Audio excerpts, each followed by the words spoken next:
چل جائیں. علامات یہ جہنم کی زندگی میں ہے، جنت کی. رزق تنگ ہونا، اللہ کسی سے ناراض ہوتے ہیں اس کا رزق تنگ کر دیتے ہیں، اور اتنا تنگ کرتے ہیں گھر سے اٹھا کے دور پھیر دیتے ہیں.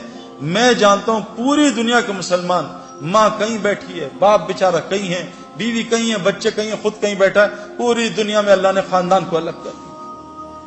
میرے پیاروں، یہ علامات ہیں. آج پریشان ہر آدمی، ڈپریشن کا شکار. تو میں نے امریکہ بھی گیا، وہاں کے میں لوگوں سے ملا، بڑے لوگوں سے. میں نے ان سے کہا کہ تم بہت ترقی کر رہے ہو. میں نے گوگل میں سرچ کی، میں نے پچھلی سینچری کے 100 ریچسٹ اور 100 موسٹ فیمس لوگوں کو جمع کیا. 100 ریچسٹ اور فیمس. جب میں نے ان کا اینڈ دیکھا تو وہ 3 طریقوں سے مرے. وہ ڈپریشن سے مرے، وہ ڈرگز کے اوور ڈوز سے مرے، یا انہوں نے خودکشیاں کی ہیں. میں نے چوتھا اینڈ نہیں دیکھا. یہ ہے کامیابی میرے پیاروں. وہ جو ٹیمپرری کامیابی ملتی ہے شادی کر کے 6 مہینے کی، بہت خوش میاں بیوی، یہ ہنی مون، یہ شاپنگ، اور 6 مہینے کے بعد وہ کل دونوں کہتے ہیں شادی ہم نے کیوں کر لی. آج پوری دنیا طلاقوں سے بھری ہوئی ہے. سب سے پہلا رشتہ اسلام کا حضرت آدم کا اور علیہ السلام اما حوا کا، سب سے پہلا رشتہ جس سے نسلیں چلتی ہیں. آج دنیا میں طلاقیں، میں آپ کو کیا بتاؤں، ایک ملک میں نام نہیں لوں گا، آپ ریکارڈ کر رہے ہو، 90% طلاقوں کا ریٹ ہے میرے پاس.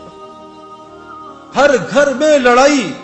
میرا تو آپ سے تو ابھی بات کروں، میرا تو انٹریکشن لوگوں سے بہت ہے. اب تو 7-8 گھنٹے لوگوں سے ملتے ہیں. ٹائم نہیں ہوتا اپنی بیوی کو دینے کے لیے، ٹائم نہیں ہوتا میں اپنے بچے کو بمشکل اثر سے مغرب ٹائم دے پاتا ہوں، نہیں دے سکتا. کسی نے یہاں بلا لیا، کسی نے یہاں بلا لیا. لوگ خودکشیاں کر رہے ہیں، اور اللہ نے ہمیں جہنم کی زندگی سے نکالا ہے. ایک بات ایک اور سنا دوں، یاد آ گئی. اللہ تعالیٰ قرآن میں کہتے ہیں وَفِي السَّمَاءِ رِزْقُكُمْ وَمَا تُوعَدُونَ. رزق میرے پیاروں صرف روٹی کو نہیں کہتے.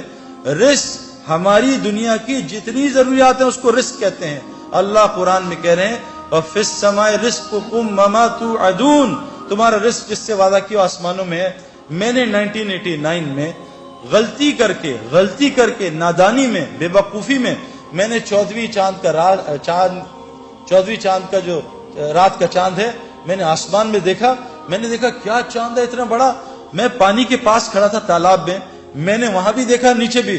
میں کہا وہاں تو ایسے ہی ہے، نیچے چاند ہے. میں نے ڈبکی ماری وہ چاند کے شیڈو میں نے ڈبکی ماری. 89 سے 2003 تک میں تیرتا رہا. ادھر میرے انضمام یوسف، ادھر جنید جمشید، ادھر ہاشم، پتہ نہیں سارے لگے ہوئے. میں نے سب کو دیکھا. ابھی بھی لاکھوں کروڑوں اسی ڈبکی میں.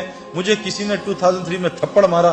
بیوقوف چاند وہاں ہے، اس کے سائے میں دھوکہ کھا رہا ہے. آج دنیا کے سارے انسان دھوکہ کھا رہے ہیں کہ ہمارا رزق شاید دکانوں میں. یہ صرف ذریعہ ہے. دلیل کیا ہے؟ اللہ کہتے ہیں تم سمجھتے ہو گائے دودھ دیتی ہے، تم جب گائے دودھ دے رہی ہو اس کو ذبح کر کے دیکھو. اگر ایک قطرہ سفیدی کا نکال سکتے ہو تو مجھے بھی دکھا دو. اللہ کہہ رہے ہیں غور تو کرو. تم ڈگری میں پھنسے ہوئے ہو. ڈگری چھوڑ دیں. ڈگری کو خدا نہ بتاؤ، یہ ایک ضرورت ہے. ہم یہ نہیں کہہ رہے ڈگری نہ لو، نہیں، یہ ایک ضرورت ہے، لیکن اس کو خدا نہ بناؤ. ابھی ایک یونیورسٹی میں ایک لڑکے نے کہا تھا میں 90% مارکس لاؤں گا، وہاں داخلہ ملے گا، مجھے اسکالرشپ ملے گی، فری ہوگا. اس کی 89% آئی، اس نے خودکشی کر لی. یہ ہے ڈگری کا یقین کہ میری ڈگری رازق تھی، اب میں کیسے پلوں گا. اللہ قرآن میں کہتے ہیں پرندے کو دیکھو پر مار کے اڑ رہا ہے، اس کو غور سے دیکھو. تم سمجھ رہے پروں سے اڑ رہا ہے؟ جب وہ پر بند کر لیتا اللہ کہہ رہے ہیں تم دیکھ نہیں رہے کہ ذات نے اس کو اپنے ہاتھوں میں تھمائے رکھا ہے. میرے پیارو کیا ہو گیا ہمیں؟ زمین میں سے لال انار کہاں سے نکل آیا؟ اتنا فٹ پپیتا کیسے ایسے پیلا ہو گیا؟ آپ فجی جاؤ، ابھی ہو گیا لال پپیتا اتنا میٹھا کہ ہمارے پتلے دبلے آدمی کو پپیتا کھا کے شکر ہو گئی. میرے پیار اتنا پپیتا کھایا. میرے پیارو دوستو بزرگوں، دیکھو ہمارے اندر اگر وہ صفات آ جائیں، اللہ ہمارے سارے مسئلے ٹھیک کر دے گا.